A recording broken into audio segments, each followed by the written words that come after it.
প্ৰথম প্ৰতিক্ৰিয়াটো এটাই যে গৌৰৱ গগৈ যদি সঁচাকৈ পাকিস্তানৰ এজেণ্ট হয় তেতিয়াহ'লে তেওঁক আজিয়ে জেলত ভৰাব লাগে আৰু জেলত ভৰাই তেওঁ যাতে জীৱনত কেতিয়াও ওলাব নোৱাৰে, আকৌ যাতে পাকিস্তানক কেতিয়াও সহায় কৰিব নোৱাৰে তাৰ কাৰণে ব্যৱস্থা কৰিব লাগে যদি পাকিস্তানৰ এজেণ্ট হয়।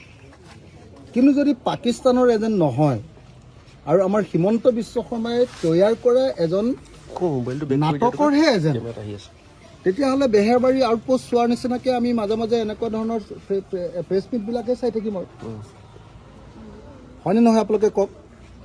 যদি সঁচাকৈ পাকিস্তানৰ এজেণ্ট হয় তেতিয়াহ'লে মই জানো যে আজিৰ পৰা কেতিয়াও গৌৰৱ গগৈ আৰু বাহিৰত থাকিব নোৱাৰে। কিন্তু কোনো গ্ৰেপ্তাৰৰ প্ৰসংগ অহা নাই এতিয়ালৈকে, গ্ৰেপ্তাৰৰ কোনো কথা মোক এটা কথা কওকচোন, মই যদি ৰাষ্ট্ৰদ্ৰোহী হওঁ, মই যদি পাকিস্তানী এজেণ্ট হওঁ, তেতিয়াহ'লে মোক বাহিৰত ৰাখিব নেকি কোনোবাই? কোনোবাই বাহিৰত ৰাখিব নেকি? মইতো প্ৰত্যেক দিনাই নহ'লে ৰিপৰ্ট দি থাকিম পাকিস্তানক, আমাৰ ভিতৰৰ দেশৰ খবৰবিলাক দি থাকিম। একদিনৰ কাৰণে কোনোবাই ৰাখিব নেকি?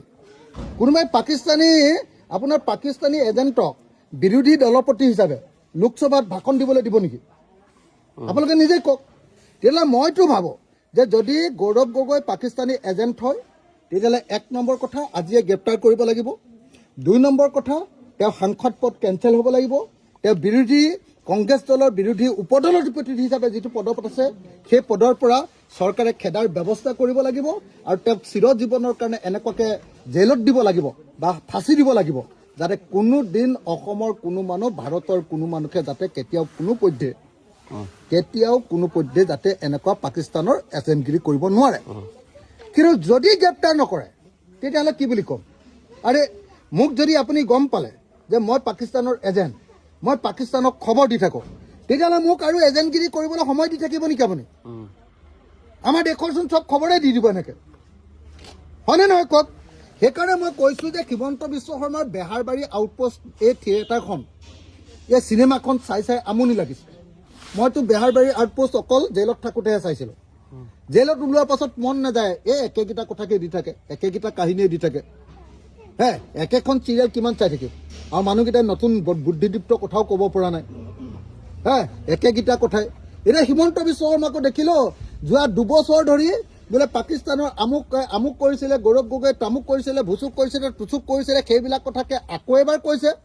আকৌ সেইবিলাক কথা ক'বৰ কাৰণে দিল্লীৰ পৰা 30জন সাংবাদিকক এৰোপ্লেনত লৈ আহিছে, 5 ষ্টাৰ হোটেলত খুৱাইছে, বোৱাইছে, পিন্ধাইছে আৰু পইচাও দিছে যদি সেইটোও নাজানো, কি দিছে সেইটোও নাজানো। আৰু কালি পীযুষ হাজৰিকাই গোটেইবিলাক অসমৰ টিভিৰ মালিকবিলাকলৈ ফোন কৰিছে, আজি চবতে লাইভ দিব লাগিব বোলে। আৰু শুনিছোঁ বোলে পইচাৰ টোপোলা এটাও ভূঞা বুলি ল'ৰা এটাৰ হাতত দি পঠিয়াইছে। এইবিলাক কৰি আছে। যদি পাকিস্তানৰ এজেণ্ট হয় তেতিয়াহ'লে গৌৰৱ গগৈক আজিয়ে ধৰিব লাগে, গ্ৰেপ্তাৰ কৰিব লাগে, জেলৰ পৰা ওলাব নোৱাৰা কৰিব লাগে, আৰু যদি হয় তেতিয়াহ'লে বেলেগ একো নহ'লেও ৰাজপথত দি দিব লাগে, আমি তেওঁক ফাঁচি দি দিম।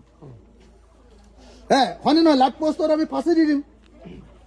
আৰু হিমন্ত বিশ্ব শৰ্মাই, মই এটা কথা মানে এইবিলাক কথা ভাল নালাগে, এনেকুৱা ৰাজনীতিবিলাক ভাল নালাগে। যদি পাকিস্তানৰ এজেণ্ট হয় তেওঁক গ্ৰেপ্তাৰ কৰক, আজিয়ে গ্ৰেপ্তাৰ কৰক।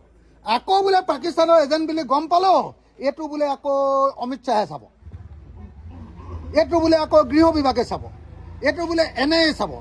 আৰে ভাই, NIA চোৱাৰ আগতচোন গোটেই পাকিস্তান যোৱা 2 বছৰ ধৰি আকৌ বিধানসভাৰ পৰা সংসদলৈও গৈছে, ভাষণো দিছে। সংসদৰ আকৌ গৃহ বিভাগৰ কমিটিটো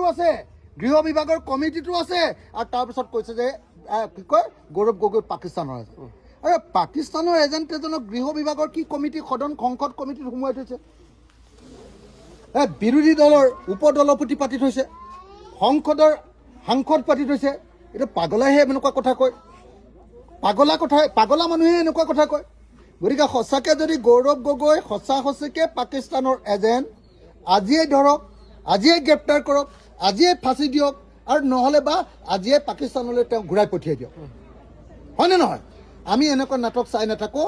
বেহাৰবাৰী আউটপোষ্ট চোৱাৰ বয়স মোৰ গুচি গ'ল। এতিয়া আৰু মই বেহাৰবাৰী আউটপোষ্ট চাব নোৱাৰোঁ। জেলত থাকোঁতে, ফ্ৰী হৈ থাকোঁতে অকণমান চাইছিলোঁ, 2খন ভাল পাইছিলোঁ। তাৰপিছত একেখিনি এক্টিং, একেখিনি কথা, একেখিনি নাটক, সেইখিনি বস্তু চাই থাকিবলৈ মন নাযায়। হিমন্ত বিশ্ব শৰ্মাৰ এই নাটক বন্ধ কৰক, আৰু যদি বন্ধ নকৰি এনেই ডিষ্টাৰ্ব কৰি থাকে তেতিয়াহ'লে হিমন্ত বিশ্ব শৰ্মাহে পাকিস্তানৰ পৰা কিবা লেনা দেনা কৰিছে নেকি সন্দেহ কৰিব লাগে কাৰণ হিমন্ত বিশ্ব শৰ্মা আগতে এনেকুৱা গণ্ডগোল কৰাৰ অভ্যাস আছিলে